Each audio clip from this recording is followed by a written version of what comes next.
Richie, how are you? I'm alright, mate. June 2019. A series of armed attacks have been reported over a single evening. Hello guys, you right? First two offences are the robbery of the Mini and the possession of the knife. The second incident we're looking at is the possession of the firearms, where he's chased the farmer shooting the guns.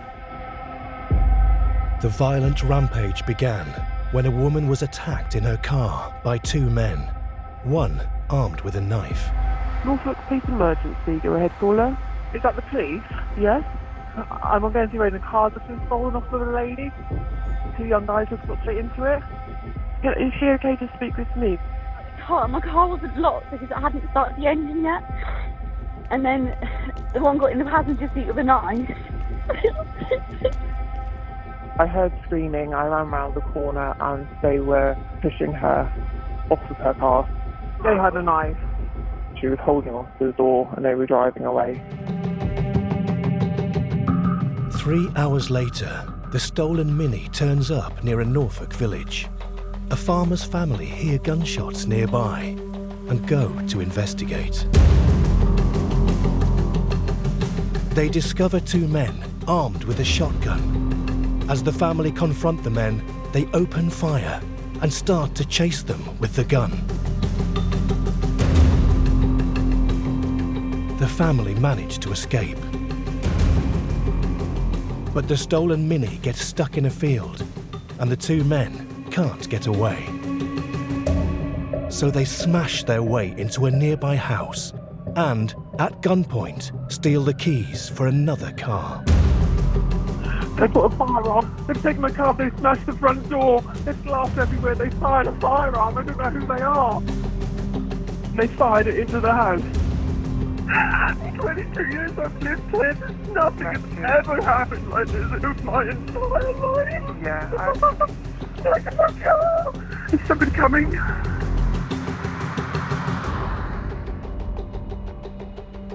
It's an absolute miracle no one's been killed. So if I get the sequence of events right, they've tried to get in, they've been forced back, they've stuck the shotgun through the gap in the door, shot it into the ceiling. Correct. They've smashed the glass to then reach in and get the keys to the Passat. Exactly. The investigation will be led by Detective Sergeant Dan Hedges. It's so important in the early stages. You do worry that if you don't work hard and fast, you won't get that evidence. You know that person is out and about and could cause untold harm to others whilst you are carrying on that investigation. The police have been hunting for the second stolen car, a black Passat. Is this the car you're talking about? Yeah.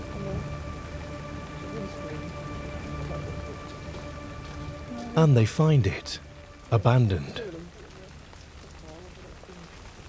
Less than 100 metres away, a man is acting suspiciously, trying to gain entry to some flats. Step out this way.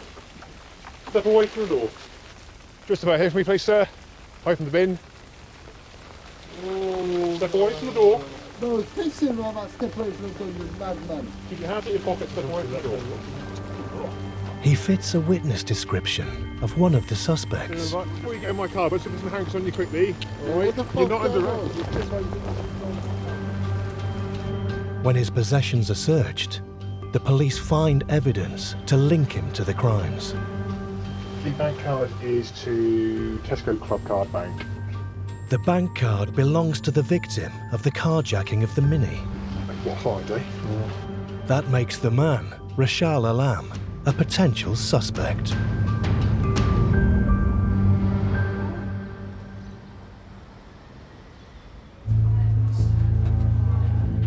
Rashal Alam is someone who is originally from the London area but has settled in Norfolk. He has come on our radar for drugs.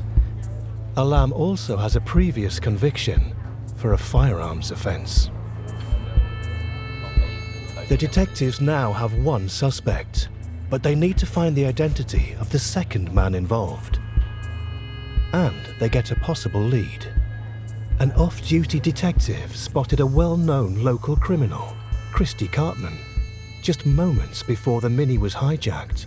close to the scene. These are the two offenders. That's Mr. Alam, that's Christy Cartman, and they're just walking past the Tesco's. And as they walk past there, that's John, who's just come off duty, and he does a double take because he's clearly seen Christy Cartman, and he's just double checking just to make sure that is who he's seen. Just see the other angle. So you can see his knowledge of the camera because he's covering his face as he goes past it, so he knows it's there, so he's clearly trying to hide himself. Christy Cartman is a character we've known for a while. Dishonesty offences, thefts and burglaries and stealing. He is a career criminal. He tended to do industrial or business burglaries. So he knows what he's doing, he's not stupid, he has experience.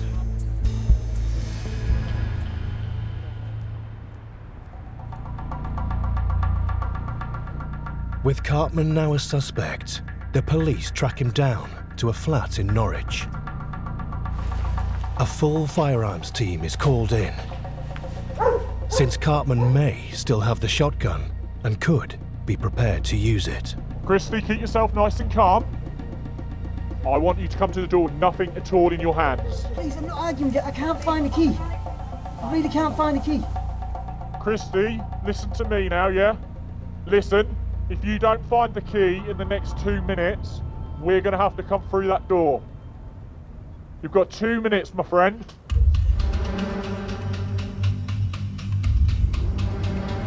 Christy, yeah? I found the key. You found the key? Get it to the door, please. Come, Christy, straight to the door now. Nothing in your hands. No? Christy, listen. Christy, we have been fair, giving you that time. Now come straight to the door with nothing in your hands. Christy, come out of the door. Christy, come out of the door now. He's just showing himself at this window.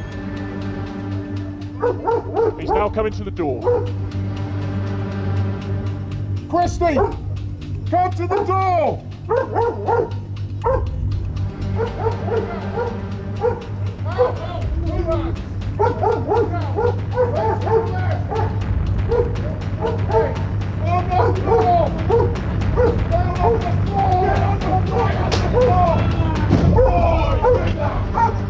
Stay there, stay there, stay there, stay there. You got his hands? Let's get him off here then, and then we'll go for the search. While the suspect, Christy Cartman, is taken to custody, You right there? officers search the flat for weapons. Go on your own, mate. My room. Clear right, clear left. Right. It's clear. Don't touch on any weapon if you find it. Yeah. Right. Right. Right. My room.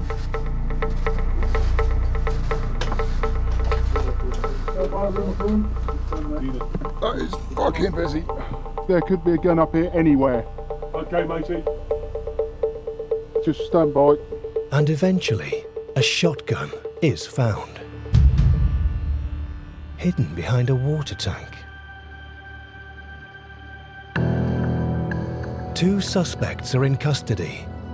Now, the detectives must search out the truth and find evidence to prove it before they confront the 2 suspects.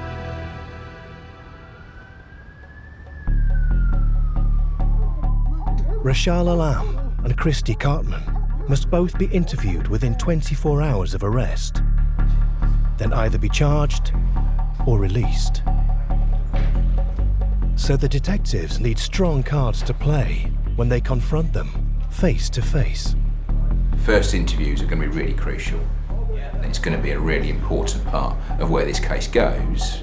The planning and preparation is key. We're looking for evidence that links us to people discharging a weapon.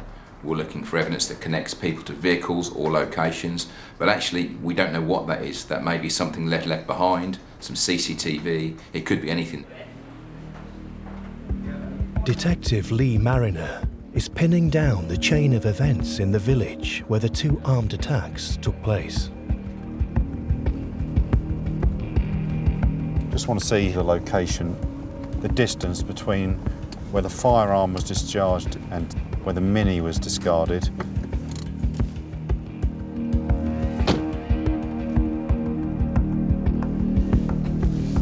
So down here is Blackford Hall Farm, which a witness describes that they're on this lane going down to the farm in the Mini when they're challenged by the farmer, and somewhere around here the Mini's been discarded after it's obviously got trapped in the mud. Yeah. They've obviously left on foot, straight down there.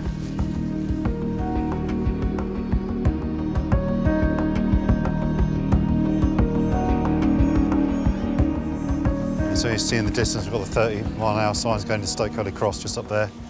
It appears, obviously, over there they've discharged the firearm, discarded the vehicle, the Mini, after being challenged by the farmer. It makes me think that they actually walked down this road into the village and not through the field. They're clearly looking for transport out of the area, sharpish, with the gun, possibly loaded. Anyone could have been driving down here. They could have probably stopped the whatever car was coming. You know, there could have been children, elderly people in the car. Imagine being confronted with that.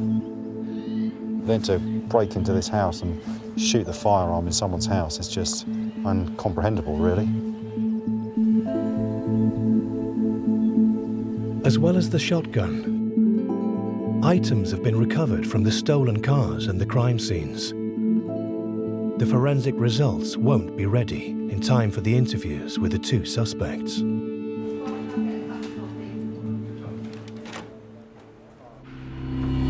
But Dan has obtained police dashcam footage from the response car that rushed to the scene. It might have captured their faces, as it came within inches of stopping the second stolen car. It's dark. The vehicle here has done the right thing, slowed down, because this could be a member of the public. So they've slowed down to let it pass, and almost at the last moment, they've realised it's a Passat, and it bears the index of the Passat that's been stolen. They've bumped it, but that's as much as they're able to do. Can't see a face at all. In daylight, you'd have been able to identify the offenders, and that's great evidence. It's just unfortunate that it's dark and it's in an area that's got no street lighting. You're never going to be able to identify the person driving. Any piece of witness evidence could be crucial to the investigation. Any descriptions of the males? One was Indian, one was white with tattoos. They both had their hood up. The farmer, who was in a very difficult situation, he had the presence of mind to take pictures of the offenders.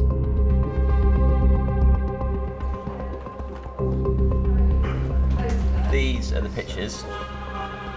He's heard what sound like gunshots, a vehicle that appears out of place, and two people that look suspicious. He has no idea what's gone on.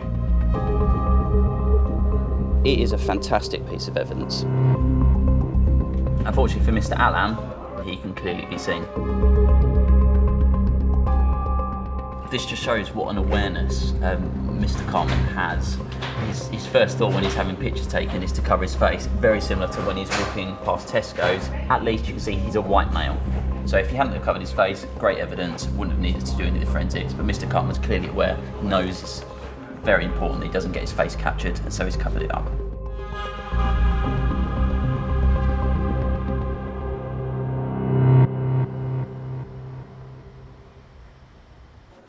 Today, the detectives must confront both suspects.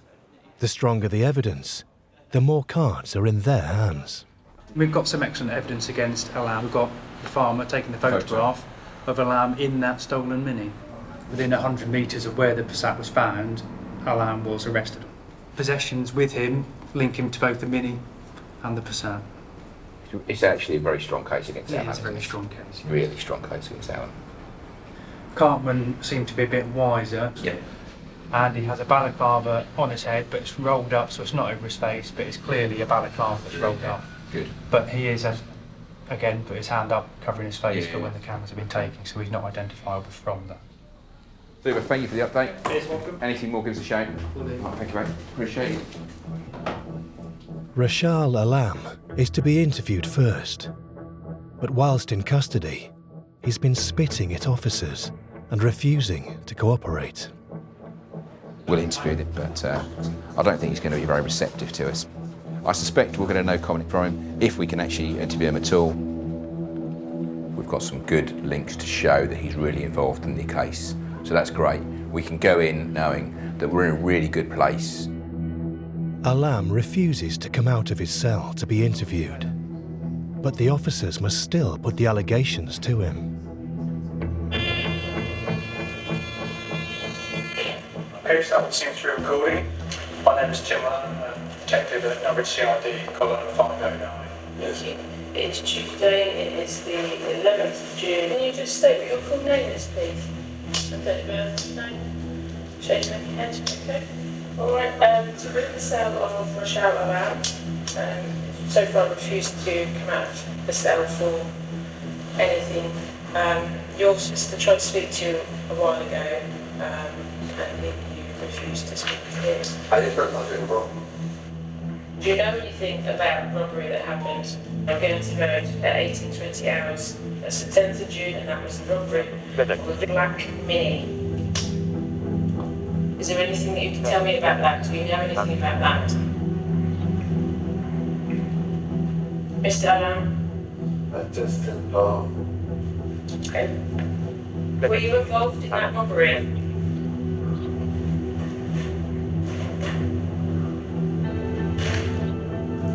Mr. Alam?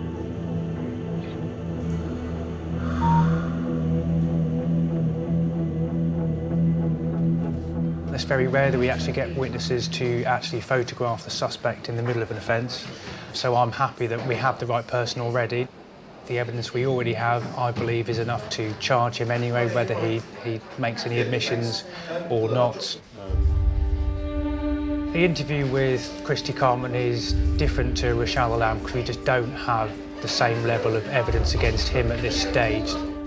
At the moment, the odds are massively in Cartman's favour. I can understand why he wouldn't talk to us, because his view will be, the police don't know nothing, they can't prove anything yet. I'm not going to give them any kind of footer to get that. So I'm not going to do that, I'm going to say no comment.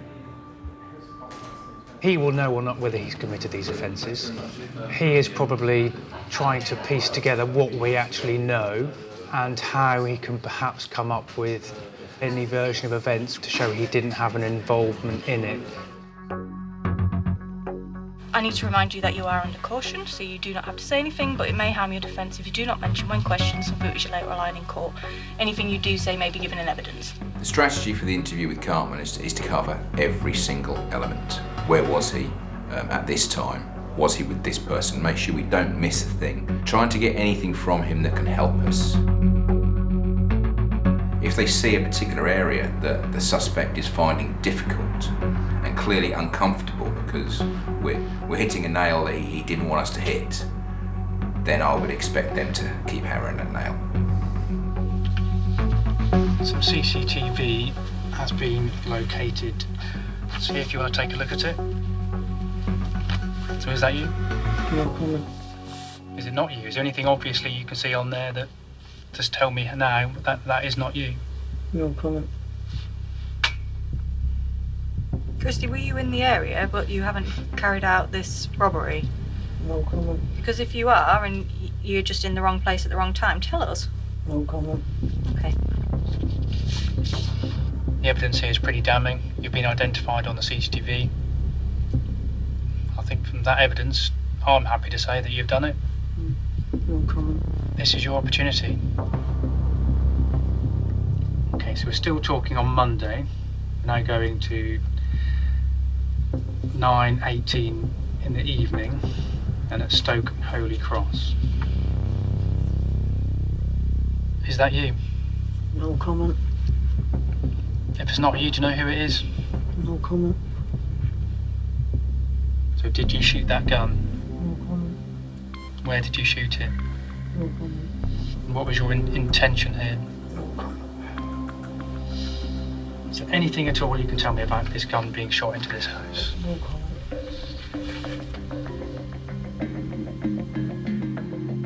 At this stage, a no comment interview will probably work in his favour. He hasn't admitted to the offences. He hasn't given us any further details or any evidence as to what's happened, which means we're still in the same position where the only evidence we have is what we've gathered beforehand, and we won't still then, I believe, be in a position to charge him. As I'm sitting here now, probably instances happening. I'm not going to get the blame of them. Well, no, and this is the point the whole way through, Christy. If you can tell us where you were at the times of these incidences, then we can rule you out, can't we? No comment. But you've chose to go no comment, so we can't look at alibis or put you somewhere else when we don't know where you are. No comment. Well, in that case, we will end the interview. It's the same day, and it is now 16:29.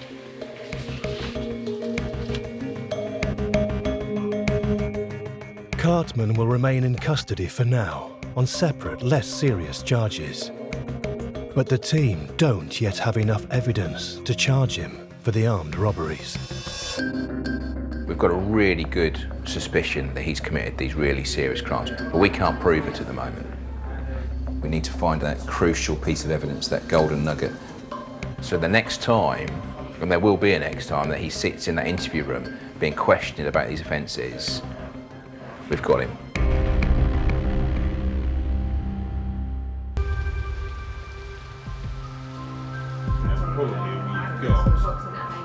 They have elected to make no comment throughout the interviews. So effectively what they're saying to us is, it's up to you guys, the police, to prove that I have done it.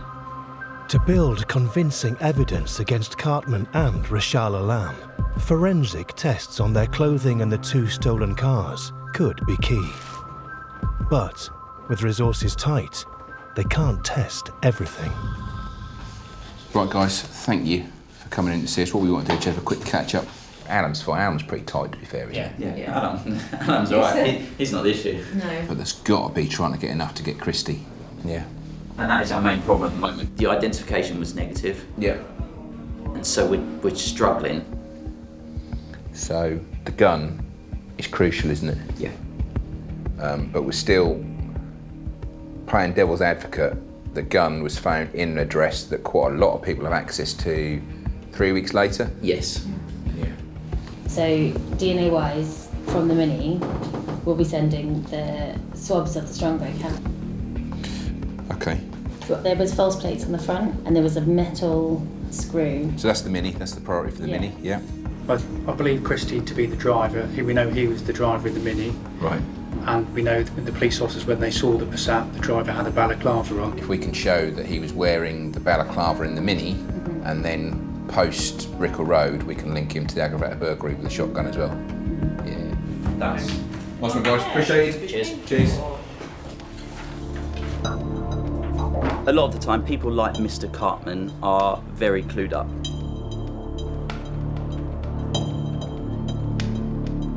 When they commit crime, they're forensically aware. They will wear gloves. They will make sure they wipe down crime scenes. They will make sure they don't leave fingerprint marks. They will make sure they don't leave DNA. So they are very aware of police investigations and police tactics. A lot of the time, you'll get items back and it's a negative result. We don't know if we've picked the right ones. We could choose 50 items and the 51st that we would have sent off, we don't send off, and that's the one with all the DNA on it. The shotgun found when Christy Cartman was arrested is a crucial piece of evidence. And Detective Lee Mariner thinks he knows where the gun came from. There's more to this than meets the eye.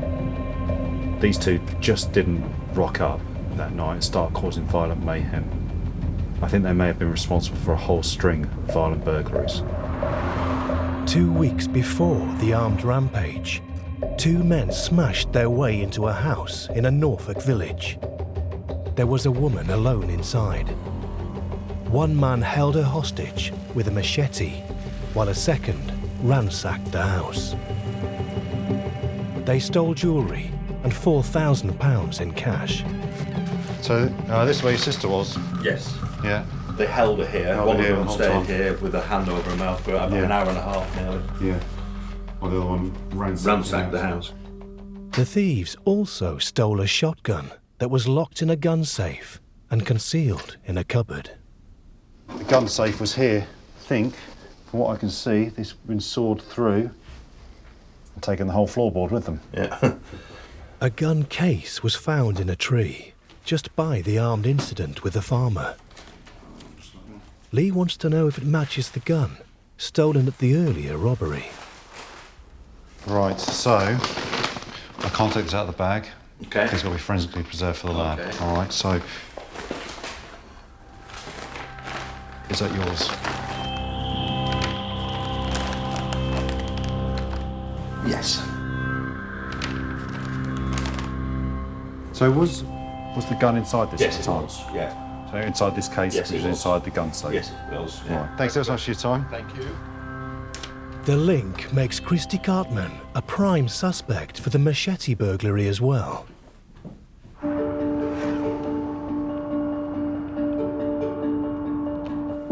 And that gives the detectives another opportunity to shift the odds in their favour. In rural areas, there aren't many phone masts.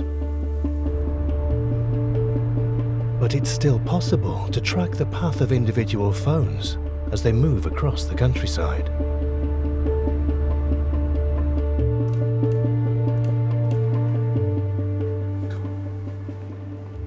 His phone is hitting the sail mast just north of Booton. On the day of the offence, they go up about 12 o'clock. Yeah. They're in that area for about an hour. Yeah. On that visit, and it's hitting a mast here and a mast here. Yeah. Now, our victim lives there. Because that is very good until he says, oh yeah, my brother had my phone for those couple of days. I didn't have my phone. It must have been, I don't know, anyone. Okay, cheers, mate. We have got to prove and consider all his potential defences. How would he explain that? How can we disprove what he's saying? If we can, for example, put his phone in Booton at the time of the offence, how can we prove that he had his phone? Forensics remain the best hope of turning the tables on Christy Cartman in an interview. And some key results have come through. Yeah, go on, mate. Got some more forensics back. Oh, nice. That's On quick. the Rashad Alam and Christy Cartman case. The first one they've got results for is for the shotgun. So that's the DNA, yeah. And the DNA of Christy Cartman is found on the shotgun. And does it say in what amount? It does. It's a lower level of the possible contributors. It's good, but it's in the address where he was anyway. Exactly. So he would just say, I'm in and around that address, and so if the gun's in and around that address, that's how my DNA got on it. Exactly. There was a screw piece which was in the stolen number plate on the Mini. That was examined. That's a negative for any DNA. Yeah. And then the last thing is the swabs that were taken from the Strongbow can that were in the centre console of the Mini. That's got to have something. Exactly. Yeah. That's the one I was really hoping for a good result on for Christy, because we already have a lamb. Yeah, and? And the results are on a lamb, Oh, so a lamb. unfortunately. So it's a lamb that's drinking from that one. Unfortunately not Christy as we were hoping.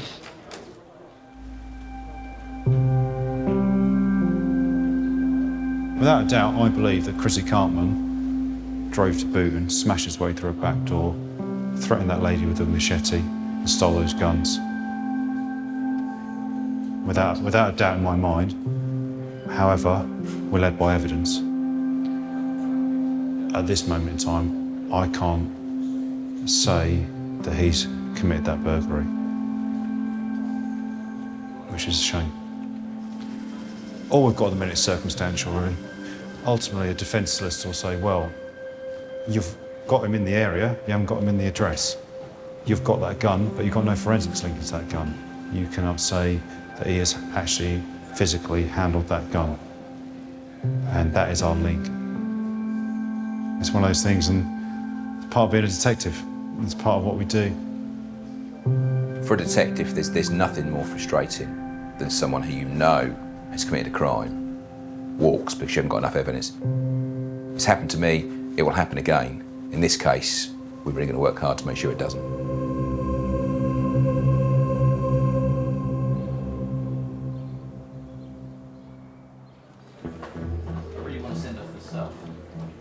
The detectives' last hope is the balaclava that was found in the second stolen car. Cartman's DNA has been detected on it, but that's not enough. They need to prove it was present at one of the crime scenes. So they need more help from CSI. The forensic team have only got limited capacity. They've got to balance not just this job, but hundreds and hundreds of other jobs where items have got to be sent off. I have to use my powers of persuasion in order to convince them that these items should be sent off. We haven't yet charged Christy Cartman with anything. At the moment we have Christy Cartman just prior to the first offence, and then at the end of the offences where he's been arrested at the shotgun and the address. What we don't have is him actually evidentially linked to any of the offences in the middle right now. So the balaclava that was in the Passat. At Lee's job in Booton, the offenders were wearing balaclavas. Okay. They spent about an hour in the address.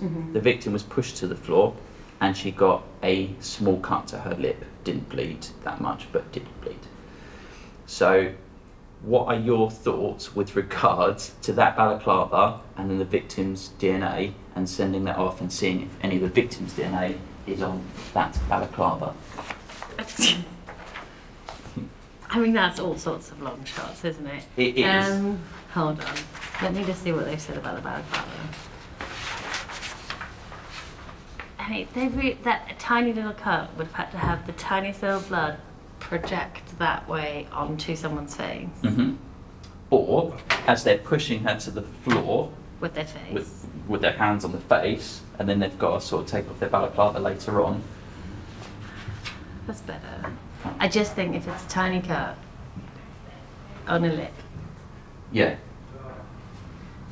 it's just the longest of shots. Okay, that's fine. So we took a glass sample from Brickell Road, and we've got that.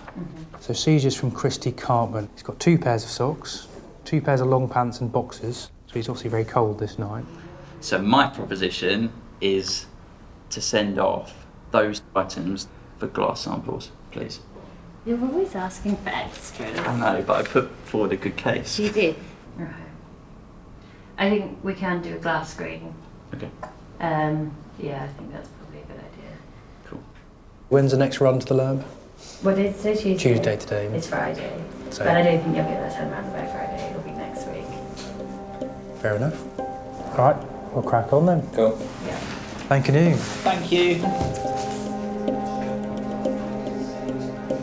We need that little bit more luck with the glass in the clothing. We put all our eggs in one basket in many ways. We're all hoping that that forensic result comes back positive. We're kind of in the lap of the gods.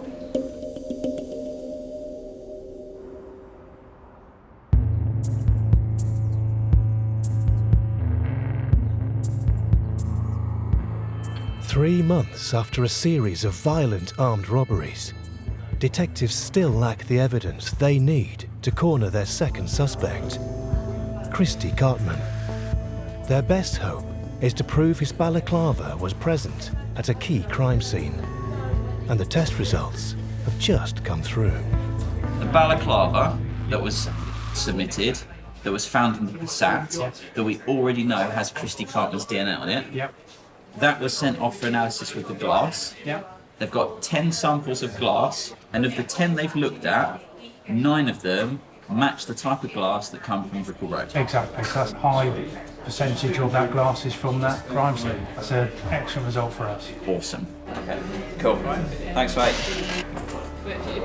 You know, we had the balaclava, that's come back and it's got glass fragments still in it, and all the glass fragments are from Brickell Road, which is good. So how does it explain And it's that? got Cartman's So it's got DNA. Cartman's DNA. Fucking awesome. And they will have a second ace up their sleeves for the interview room. His DNA has also been found on the handbrake of the stolen Mini. Now we had the forensics back for Cartman. Balaclava, the glass on his clothing, 9 out of 10 particles in his clothing come back to Stoke Holy Cross on that burglary. That's great, that really puts him there. We can interview Christy Cartman again. A couple of months ago, all the cards were in his hand. Things have changed now. It's now in our favour. We've got this evidence. If he chooses to say no comment, that plays to us, that plays right into our hands. Armed with their new evidence, the detectives are ready to play their hand and confront Christy Cartman. But could Cartman even now escape charges if he can find a way to cast doubt on the evidence? He spent the last couple of months in prison on remand, thinking about what's going to happen next. He knows how serious these allegations are. When he sat in his prison cell, he could have thought about all the possible scenarios of evidence we could collect and how he can explain each and every one. There's all sorts of answers he'd come up with. He might be able to give an alibi or someone that could say he was elsewhere. I mean, he could perhaps say that I went to a friend's, I know he has a firearm licence and he showed me a gun. He might say, yes, I own lots of balaclavas, I happened to lose it around that time.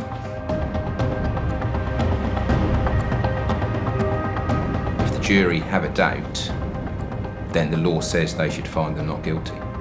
So they can muddy the waters in any way they want. The detectives will wait for the right moment to reveal their best cards. And this time, no comment won't be enough to save him.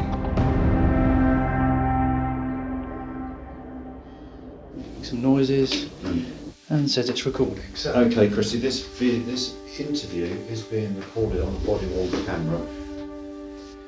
So there's done various tests, and on the handbrake of this Mini, your DNA has been found. Can you explain this? No comment, I don't know. I buy and sell cars, I'm always on little cars, but yeah. So, or is it because you stole it? Yeah. So the DNA was found in one of these cars? Yeah, it's car. Yeah, what DNA? Your DNA from touching something. Touching something. Because this driver here, if you can see, he's got a black pair of gloves on. So my DNA was in there, and you're saying that's me. My DNA shouldn't be on the handbrake if this person's me driving with a pair of black leather gloves or something on. Black gloves. Which you can make that very clear. But there you go, yeah, go. I see what you're saying, but... Yeah. Why are you wearing gloves when you stole the car from Guernsey Road then? Do you know anything about this shotgun? No. And then your DNA has been found on it. Is it? Can you give any explanation to that? My DNA's on it, is it? Yeah. No. You said you haven't touched it or seen it? I don't know how many DNA's on it. Do you own a balaclava? Probably, yeah. I think somewhere along the line on balaclavas, yeah. And why do you own a balaclava? Go out fishing, get cold, balaclava on night fishing, stop the gnats biting you. So this balaclava, which is exhibit TFL 23, was also examined for glass, and it was found to contain a lot of glass shards from the glass door at Brooklyn Road, and the scientists have said that whoever was wearing that balaclava would have been present when that window was smashed. So we've got your DNA on the balaclava, and we know that that balaclava was present when the aggravated burglary. So did you smash that glass at Brooklyn Road? Were you wearing that balaclava at that time? No comment. Is there any other reasonable explanation how you can explain this balaclava, which we know you've worn, being involved in this aggravated burglary? No.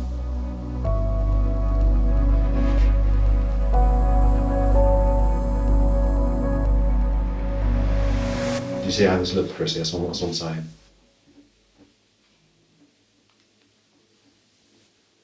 It's quite overwhelming, really, isn't it? How was he? He did a bit of talking. I think he was sort of clutching at straws a little bit as to try and give explanations once all the evidence was put to him. But Right, okay. nothing that was worthwhile him trying to say. Just some usual excuses. Yeah. Go back. I think the evidence is too The strong evidence now. is that strong. It's a great feeling knowing that you've got all the cards. You've got the 4 aces in your hand and there's absolutely nothing he can do about those 4 aces. You can't beat them. He's not going to come back with anything. And you enjoy that as an investigator. If you don't, you're in the wrong job.